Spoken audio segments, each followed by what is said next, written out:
Many people think mountain life is peaceful. They imagine quiet forests, clean snow, and a man living simply. But the mountains can change people slowly.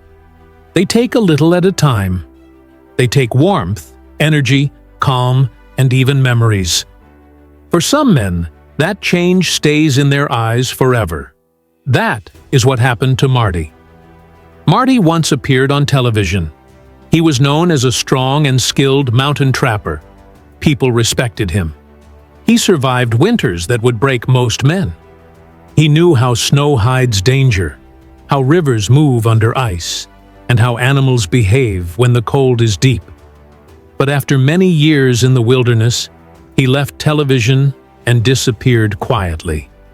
Most people assumed he simply wanted peace. They believed he was tired of cameras and attention. They thought he wanted to live alone with nature. But the people who knew him closely noticed something strange. His behavior changed. He watched the trees as if something stood between them. He acted like something was following him, not in an obvious way, but waiting. His eyes were different. He looked like someone who expected something to appear at any moment. For a long time, he worked in the mountains alone. He kept journals documenting every detail: weather, animal tracks, trap locations, and even how trees looked from year to year. His handwriting was calm and neat. But toward his last year, his handwriting changed. The letters became cramped, tight, and sometimes broken. His words became shorter. He wrote about listening and waiting. He did not write about animals anymore. He wrote about the land itself. He said there were places where the wind carried memories. He refused to enter certain areas and told others not to go there either. He stopped placing traps near old hollow trees. He claimed there was breathing inside the wood. When younger trappers asked what he meant, he did not explain. He simply went silent and stared at nothing, like he was remembering something he did not want to see again. He boarded up the windows of his cabin, not to keep out wildlife, but to keep out something else. He hammered iron nails upside down above the doors, following an old superstition. His wood stove burned constantly, even when the weather was warm. Sometimes he whispered to the fire. One visitor said she heard him say, "Fire keeps them slow." When she asked who he meant, he shut the stove door quickly and his hands shook. Just before he left television, he burned years of his journals in a steel barrel outside the cabin. When a friend tried to rescue one of the books, Marty grabbed his wrist and said, "Tracks on paper, bring them." After that,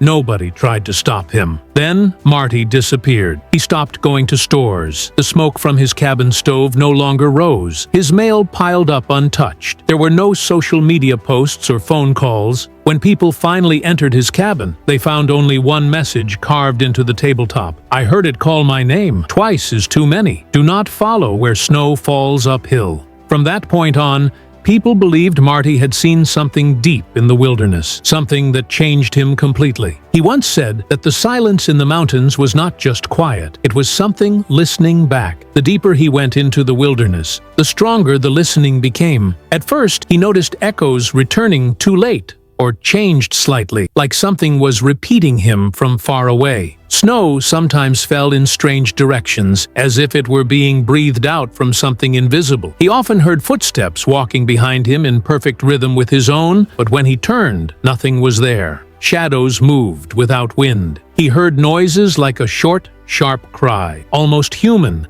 coming from places where no people live. Once, he woke up in his tent and felt fingers touching the fabric. Not claws or paws, fingers. He wrote in his journal that they tap before they take. Eventually, he stopped writing journals altogether. He said writing left traces. He believed the mountain itself could read. Around this same time, Marty began paying attention to strange carvings on tree trunks. They looked like symbols. Some were triangles, some were circles. The shapes seemed too perfect to be made by animals. He found these marks at the quietest edges of the forest where the birds did not sing. He noticed the carvings pointing in certain directions. Some pointed uphill, some downhill. But there was one valley in particular that he would not talk about. He told younger trappers to avoid it. When asked why, he simply shook his head and said, "Some paths don't return you the same." He also discovered The traps were disappearing without signs of removal. The ground where the traps had been was perfectly smooth. No prints, no drag marks. When he kept track of how many traps were missing, the marks he made to count them began disappearing one by one each morning.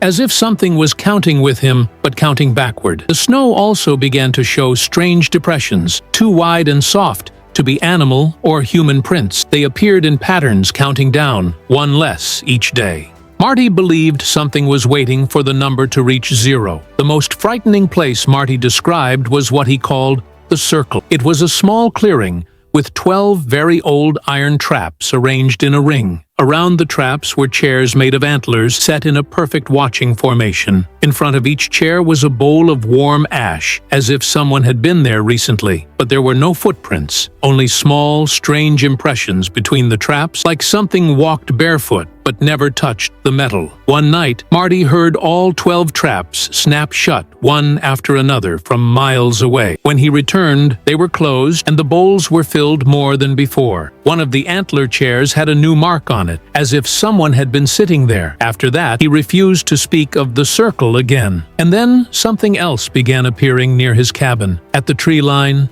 not an animal, not a hunter. A tall, thin figure that stood still with its hands on the tree trunks, as if reading the bark. It moved sideways through trees, as if the forest itself was letting it pass. Marty tried to get close once, but it vanished without sound. Later, he found handprints on his cabin windows. The fingers were too long. In his final interview, Marty said something that stayed with the people who heard it. He said that mountain men do not die from danger. They disappear slowly. The wilderness does not kill them, it collects them. They are not hunters. They are being hunted, but not like prey, more like something being chosen. He said, "We are not at the top. We are the crop." Not long after he said those words, he vanished. After Marty disappeared from public life, many people tried to figure out what had happened to him. Some believed he had simply gone deeper into the mountains to live alone. Others believed he had lost his mind after many years of isolation. But the ones who knew the wilderness themselves, the hunters and trappers who spend months without seeing a town, felt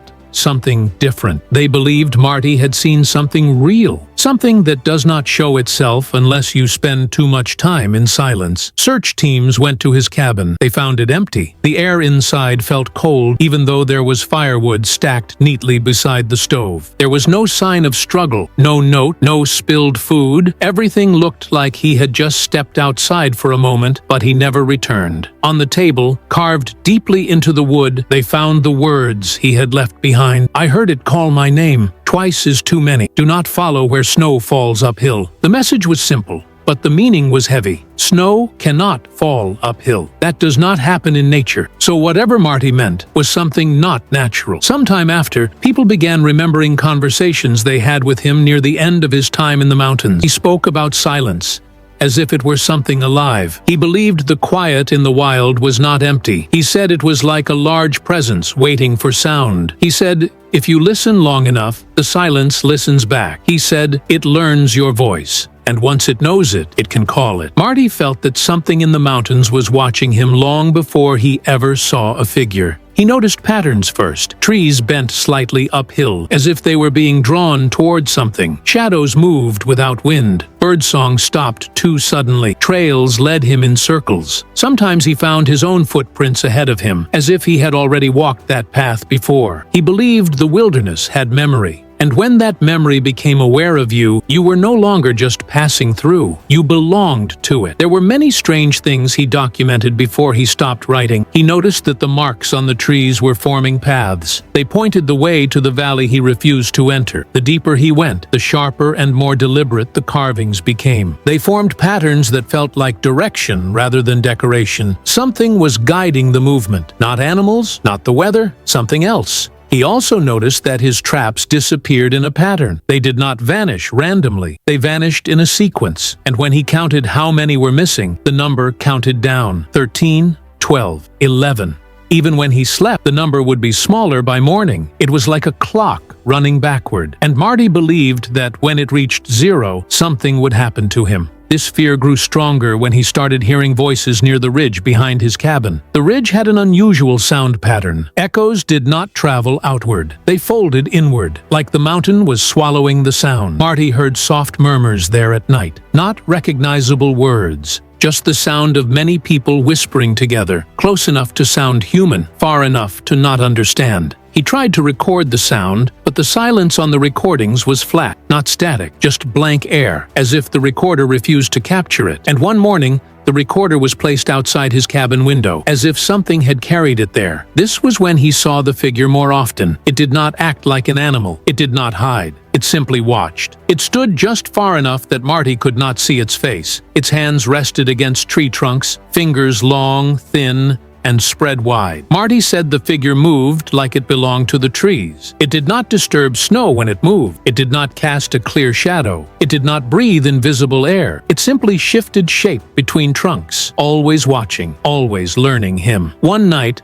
Marty decided to confront it. He walked into the snowy woods with a lantern. He saw the figure standing still, head tilted. Marty walked closer. The figure did not run. It simply moved sideways into the dark and disappeared without sound. When Marty returned to his cabin, he found long handprints on the window glass. The fingertips were pointed downward. It looked like something had leaned close to see inside. After that moment, Marty knew the figure was no longer simply observing. It was getting ready. It was learning him. It was waiting for the right moment. And Marty believed that moment would come when the countdown reached 0. This is when his behavior changed completely. He boarded up his windows. He kept fire burning day and night. He spoke less. He slept less. He stopped leaving his cabin at dusk and dawn. He avoided the valley where the carvings pointed. He refused to camp alone. He destroyed his own written records so nothing could trace his movements. The mountains had taken something from him, not all at once, but slowly, over many years. Not his body, but his understanding of safety. In his final interview before his disappearance, he spoke clearly and directly. He said that mountain men do not die from weather or animals. They disappear because something in the wilderness removes them. Not violently, silently. They simply stop being part of the world other people live in. He said, "We are not hunters at the top. We are something being raised. When we forget to fear the woods come to collect." Later that winter, several experienced hunters went missing in the same region Marty had trapped. Their camps were found in perfect condition. Food ready, tools arranged, no signs of struggle. Tracks walked away from the camps into the trees, but the tracks did not return. Some camps had circles burned in the snow around them. There were no answers. The mountain had taken them, just like it had taken Marty. And according to his last words, someday, when the counting reaches 0, it will not be only hunters and trappers. It will be anyone who enters the silence without respect. Because the wilderness does not forget. It remembers every voice that ever called into it, and eventually it calls that voice back.